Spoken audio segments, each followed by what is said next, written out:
It's the Ross Tucker Football Podcast. Oh, yeah, it is. But it's not just any Ross Tucker Football Podcast. It is a Wisdom Wednesday presented, of course, by DraftKings. I am so happy, by the way, to be home. Haven't been home since, Thursday? You guys that watch us on YouTube, youtube.com/Ross Tucker NFL. You can see I'm back in my normal home setup. I'm comfortable. I'm ready. Cannot wait to get the wisdom from Sam Schwartzstein a little bit later, or Schwartzstein, I should say. I'm going to ask him. Actually don't know that. I think it's Schwartzstein. I'm going to ask him that. Here's what I do know. Played O-line at Stanford, which automatically makes him amazing, but also very bright guy. That's part of one of the alternate feeds for Amazon broadcast and really into analytics, which I'm really into learning more about and knowing more about, just so I can present it better to the viewers and listeners when I'm calling a game. So really looking forward to talking to Sam in like a minute. I do want to make sure, though, that all of you have a chance to win any of this stuff that I'm giving out.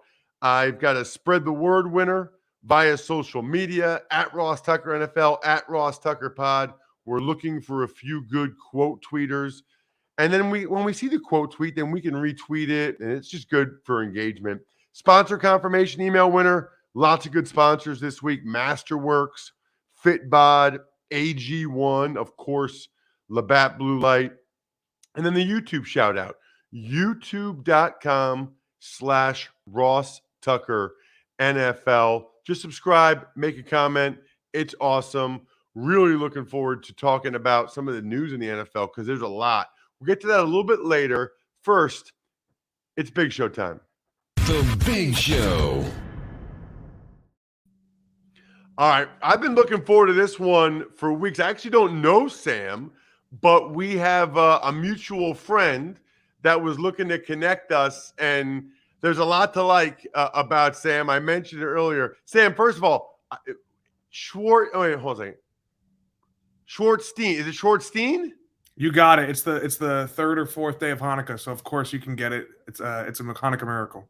That's right. I love it. Well, I had a girlfriend in high school that was Mindy Pearlstein. So that's why I knew or thought it was the Steen part of it. So love it. Awesome. So Sam, before we get into anything else, because I'm really curious about the stuff that you do on the alternate feed for Amazon, as well as getting the analytics with you. But you got to give me and all of my listeners just your background first, where you grew up, going to Stanford, position, and then how you got into what you're doing now.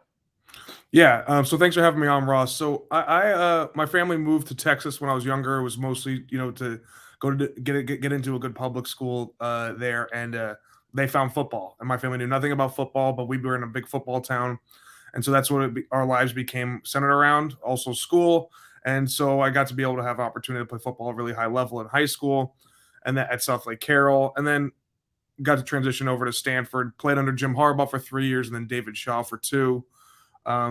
Was on the Pac-12 championship team, Rose Bowl championship team, captain of those teams in 2012, 2013, Rose Bowl. And then I worked in tech for a little bit. I still would do content about football on the side because that was still my passion. I had tried to do multiple football startups in the tech space. And then I got an opportunity to help start the XFL with Oliver Luck. I created our rule book, our player compensation model, our on-field technology all came through my department, trying to make sure that we were innovating in a unique way. And the way I was able to separate myself from other people who'd done startup football was using data. That's a big tenet in Silicon Valley. It's a big tenet at Chegg, the company I worked for under Dan Rosenzweig. And it was being data-driven. And how do we back every decision we make by data? And I brought that into football. And it rubbed some people the wrong way. It was good in other ways. But, we had great results before COVID hit in. And that's how I got linked up after COVID happened. I was consulting for a bit, and that's how I got linked up with Amazon to help integrate analytics and make smarter football fans do what I did for the XFL and helping educate football fans in unique ways to now educating football fans with analytics on the broadcast. So, dude, I love this. Like, This is funny because I have like 5 or 6 questions I was going to ask you. Literally, just from your like opening background there, I could do an hour interview with you right now. I am not kidding. Like just all of that. I mean, South Lake Carroll, Harbaugh versus Shaw, and then the career stuff. I do have to ask you first. So you played O line, right, Sam? Yeah, I played center at Stanford. Okay. So, how big? What's the biggest you ever were, and what are you now? On the scale, I got to 307. As I was this guy who struggled with weight, so keeping weight on. So that was a little bit of water weight or Cytomax weight. That was our drink at the time at Stanford. But I was at 307 the most. I got down to about 228. Right, not that I'm keeping track exactly. I'm probably, season got me. It's a little bit of bulking season right now, but I haven't stepped on the scale during the season. So, but I'm probably around 245, 250. Got it. Awesome. All right. So your parents moved to Texas for good public schools, but they happened to move to South Lake Carroll. So for those of you, we have international listeners or people that aren't into high school football. You're talking about perennially one of the 10 best high school football programs in the country. What was that like, man? Both growing up there and then playing there. What's funny is I didn't know any different. So to give you an idea, I've in the games of football I've started, I've played like probably 100 games. I've lost 6, right? And so that's not what kind of high school I had. Middle school we had, we ran the spread in 7th grade. Our Pee Wee teams ran the spread, and then we get there, and I have an indoor practice facility. We have about 12,000 seat stadium. But I remember on my official visit to Stanford, I asked them, "Hey, when are you guys going to get a indoor practice facility?"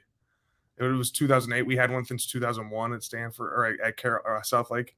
And they were like, "Are you kidding me? We don't need that." I was like, What happens if it rains?" It goes, "It doesn't rain here." So it was just a different world coming from Carroll, but I didn't know any different. I thought everyone had this. I thought 60,000 people would show up to a playoff game for other places as well. I was so in the Texas bubble that I didn't know that the other world didn't have the same things. Why isn't everyone's high school games on TV? That is unbelievable. Okay, so you go to Stanford. So were you there? What was your overlap with Andrew Luck then? Yeah, so we were the same year. We were roommates with David DeCastro and Griff Whalen throughout our time there. But those guys all left after 4 years. I stayed for a 5th year, became a champion. I accomplished the goal that we had all set out. So they could make their millions of dollars, but they can never be a Rose Bowl champion. So wait a minute. The year after Luck, Stanford won the Rose Bowl? Yeah, Kevin Hogan's our T. Martin, with Peyton Manning leaving and then T. Martin joining Tennessee or starting in Tennessee. That was us. That is wild. So you lose to Castro, who's a stud. Andrew's obviously a stud. Griff Whalen, and the next year is when you guys won the Rose Bowl. That's amazing. Yeah, it was a really fun time at Stanford. I mean, it's a great place to go. It's a great place to kind of, but like being able to be part of the turnaround and kind of go from the year before I got there, or 2 years before I got there, was 1-11 until last year there where you win the Rose Bowl, like accomplished the goal. That was a pretty big deal. Okay, so I got to ask you, like, Jim Harbaugh, like, what's the biggest? In my perception, Jim Harbaugh and David Shaw are very, very different. Is that fair or unfair? Yes, one's chaos and one's repetition, though. So I wouldn't say that they're not both. Both are probably the most competitive guys I've ever been around, but show it in different ways. With Harbaugh, you never know if it was going to be a 4-hour practice and training camp or you might have the night off. With Coach Shaw, it was going to be 2.5 hours. It was going to be Oklahoma drill every single day. It was going to be a lot of team period every single day. There was no days off. So it's just different versions of competitive. Interesting. That's wild, man. All right, so tell me more about what you're doing now at Amazon, including the alternate feed. Yeah, so on the Prime Vision with Next Gen Stats, that feed, that's the one I primarily work on. That's helping give fans a new way to watch football. We are super serving our customers on Amazon Prime to give them more of what they want. That's whether it's that high all 22 camera angle, whether it's on-screen graphics, or whether it's the analytics that accompany the game on our L-bar and side wing that now let you see a little bit deeper into the game. So how do we help you see the unseen on a normal viewing experience? And that's what we're trying to do. So we have an open receiver concept we've worked with NGS and AWS to put together that now lets you see which player was open on that play. So is there going to be a green dot showing up on a wide receiver and on the broadcast? And then we help give a little more information about certain analytics things about each team, right? So you're going to get great stuff from Alan Kirk. You're going to get great stuff from the pre-half post guys and Carissa. But there might be how do we go a little bit deeper? How do we use analytics to give you a little more behind the scenes look at what each team excels at or is weak at? And that's what we're going to try and give you. And we've had great feedback about people who like all different aspects of what we've done so far, whether it's the camera angle, whether it's the analytics, or it's the on-screen graphics. But, we keep iterating week after week to try and give our fans super serve our customers. So, okay. One thing that I think I'm really proud of myself that I've been able to watch the games on Amazon Prime Video all year. I'm not tech savvy, and a lot of times I have been in hotel rooms because I call college games on Saturday. So a lot of times I got to get to where I'm going on a Thursday night. So whether it's one of my laptops or my phone or whatever, I've always been able to log in on Amazon Prime Video. My wife's login, by the way, and watch the games. When I log in, it just says like Jags Jets, which is tomorrow night. Like, click here. And then it says watch from the start, because I don't watch the pregame show a lot of times, but watch from the start or watch live. I click watch live. How do I get to check out what you're doing? Yeah, so when you're whatever device you're going on, go to the alternate stream, the third one. It says Prime Vision. You'll scroll down. Each week we have 3 to 4 different broadcasts, whether it's our main broadcast or Spanish broadcast. Then the Prime Vision alternate stream, you'll see it as your third selection.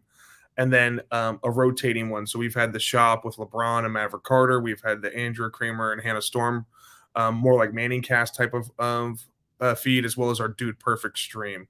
And so you'll whatever device you're on, you'll go down, you'll see what to select the main one, and then you'll have 2 to 3 other options of which broadcast to watch. Got it. Okay, so then there's the Herb Street Al Michaels. Then there's the Spanish language. Got that one. And then they have these alternate broadcasts like LeBron or Andrew Kramer. Got that. And then you are on the one that's all the analytics stuff and the green dot on the open receiver and the next gen stats one. Yeah, and there's Alan Kirk still do the entire broadcast for the game. And then there will be intervention, whether you'll see different analytics on the screen or after the first quarter and after the third quarter. Then we'll come in and we'll give you a little bit more info on what to watch for or how the game's progressed.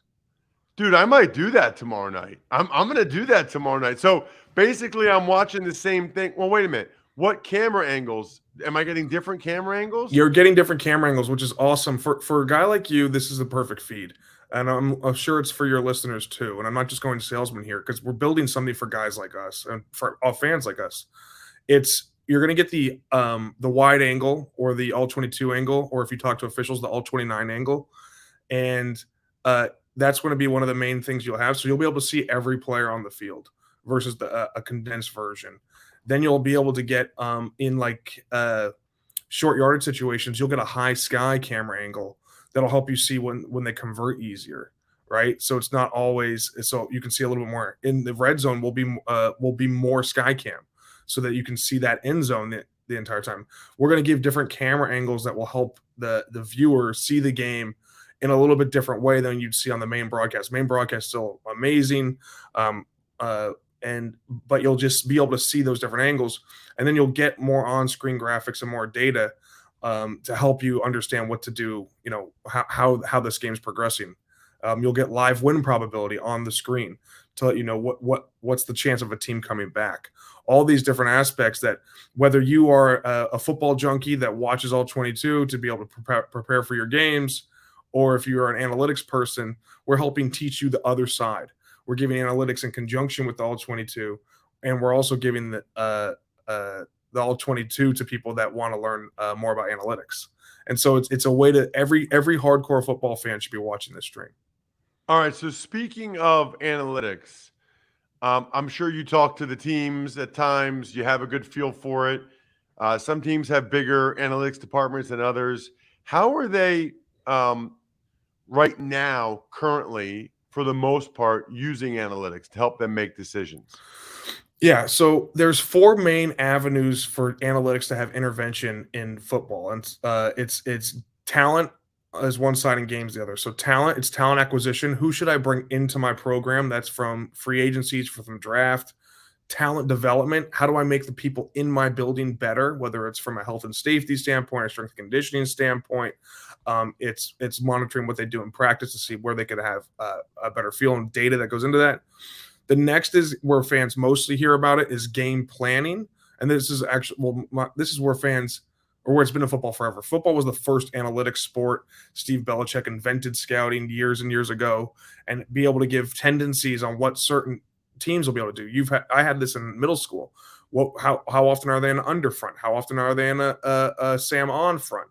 How often do they run certain coverages? That's been around forever. But now we have it goes into in-game management, and so that's where fans hear about it a lot on fourth down decisions of how do teams make decisions in game using analytics. I'd probably say half the teams have someone on the coach's headset right now that will help them make those decisions, but it still comes down to that coach. And I think what's important is what fans see on Twitter is not the same type of models that is not exactly the same type of models that you'll have in game, because there is a rule against using live technology outside what's provided by the league, which your predictive models are not, your win probability models are not provided in the league. So it's not a dynamic model. If something was to change in the game, whether a quarterback got hurt or certain players got hurt, or they came in playing a bear front and they're playing a goal line 6-2, that would change how a model would want to be presented from a team perspective, because they get to be as in-depth as possible.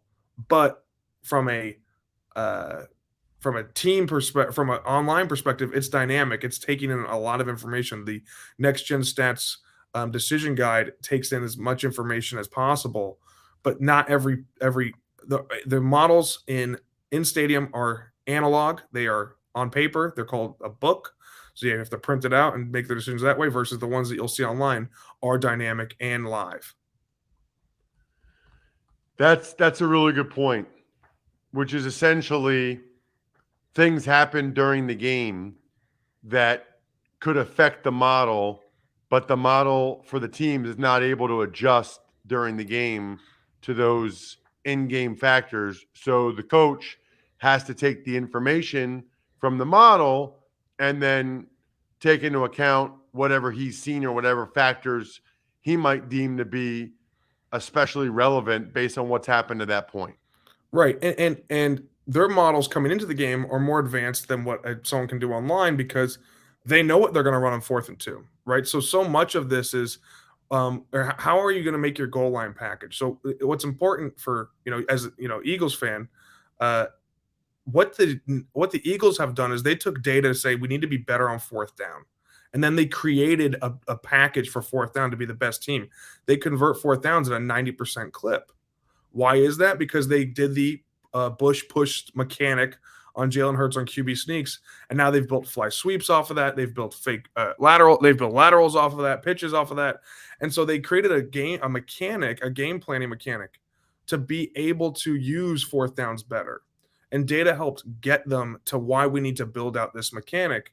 A lot of teams have said, hey, it's 1 yard. We'll run 92 boom or lead dive or these basic plays that have been around football forever. But they use data to then be creative on how they utilize 4th down. So that's where it's at its best, because if you can convert a higher than league average or better, or in the certain matchup better than you've done previous weeks, because that's a different aspect of what makes the in-game models by the coaches better.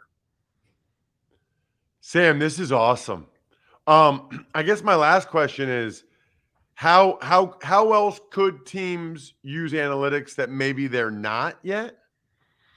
Yeah, for me, I think I'd be a little more aggressive than what most teams do, but here's where it is. A lot of people say analytics is about information. Information to me is an issue right now by calling it that in the NFL, and this might be a semantics issue, but information doesn't mean there's actually application. So there's a lot of teams that have really great analytics teams, and then the teams never use that information, right? You need to be able to put insights and make it that, and that's why we call it insights. We're going deeper into it. We're giving you more than just the data to help. We're helping drive decision making, and that's how I would approach it and everything, because you want to see how can data, which has affected every business in this country, right? You don't want your financial analyst to not use data when making decisions, but all of a sudden their coach can't use data when making decisions. Those are pretty big things that you want your someone to have as much information as possible. Go deeper with analytics in every place you can, because where data can't go is in how to motivate a team. With what Dan Campbell's done, he's using fourth down more. I don't know if it's driven by analytics or not, but you can't motivate your team. And what he's done to be able to motivate his team and get his team great, that's not something that a spreadsheet can do. But there's a lot of stuff a spreadsheet can do. It can be more organized. It can give you information that you can't see, can't compute all at one time. But in terms of the on-field designing the game, the plays right now, data does not do that. It does not motivate the team. Put data everywhere it can go, and then you can pour more time, more brain power into the areas that data cannot go.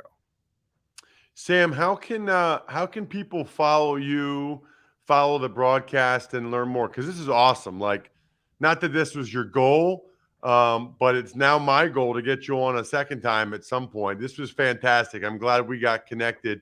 How can people follow you and the work you're doing? Yeah, so follow the Amazon at PV Sports Stats. You'll follow along during the game, and that'll give you as much information about analytics behind the scenes. You can follow me at Schwartzstein S on Twitter as well. And then go when you're going to Amazon Prime this week, go to the broadcast on whatever device. Go to the third stream, click the Next Gen Stats powered by AWS Prime Vision stream, the Prime Vision stream, and then you'll be able to see all the stuff that we're talking about and get more insights. And if you are a hardcore football fan, which I'm sure your listeners and watchers are, you will hope that every other place has a Prime Vision broadcast. Sam, you're the man. Thank you so much. That was awesome. Thanks. Bye. Speaking of awesome, how about AG1? Gosh, I love AG1. You know why? I didn't like taking a pill every morning. I'd rather just drink water. And you just take a scoop of this stuff that has 75 high quality vitamins, minerals, whole food source superfoods, probiotics, and adaptogens. Put it right into your water, drink it up. It does everything. Helps your gut health, helps your immune system, helps your energy. It's awesome. Love that it's lifestyle friendly. Love that it's helps for your gut health, and love that it's not a pill. I mean, I think a lot of you guys take multivitamins. You know the value of that. You should take Athletic Greens. To make it easy, Athletic Greens is going to give you a free 1-year supply of immune supporting vitamin D and 5 free travel packs with your first purchase. All you have to do is visit athleticgreens.com/Ross.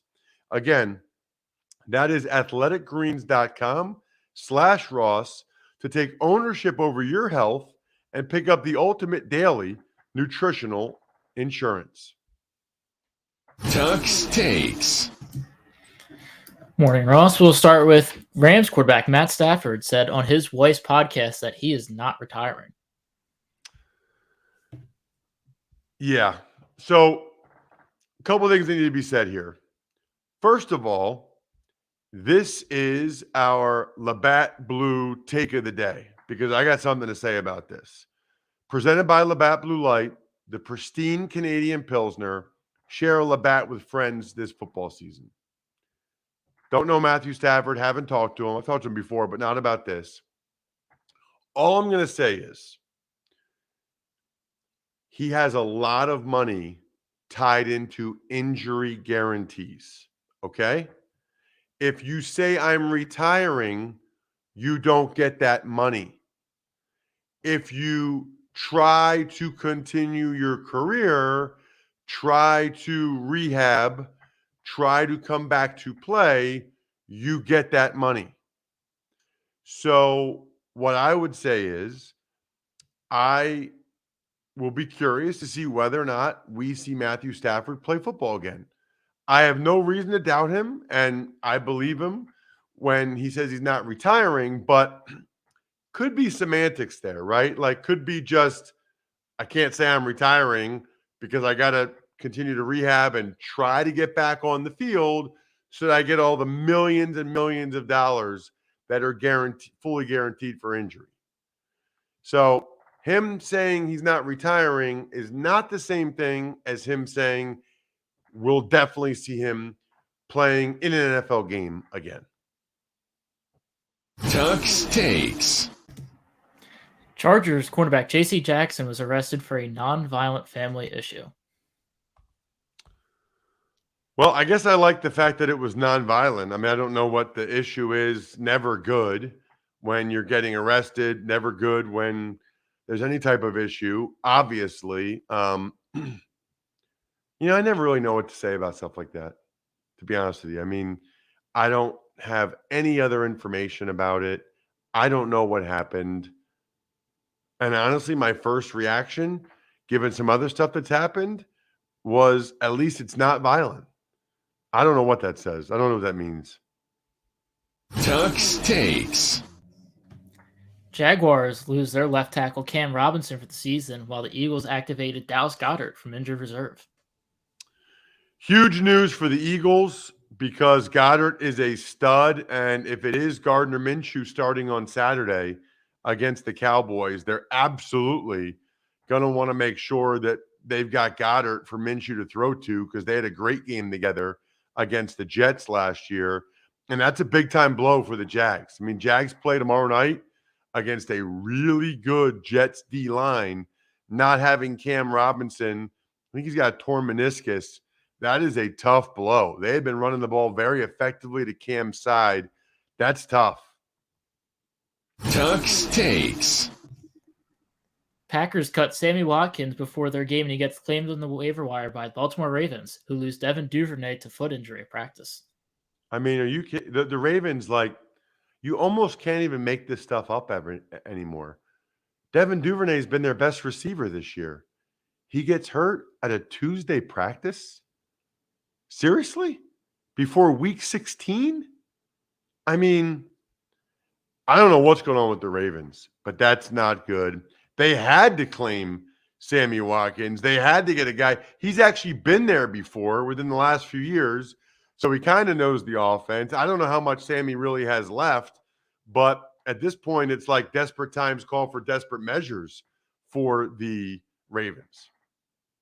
Tuck's Takes. Steelers legend Franco Harris passed away at age 72, 3 days ahead of his jersey retirement. This is awful.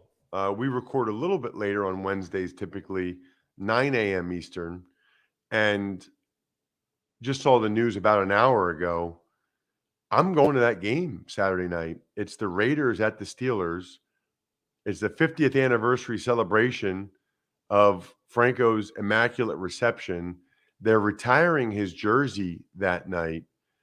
And I guess he just talked with some people and was interviewed by them yesterday.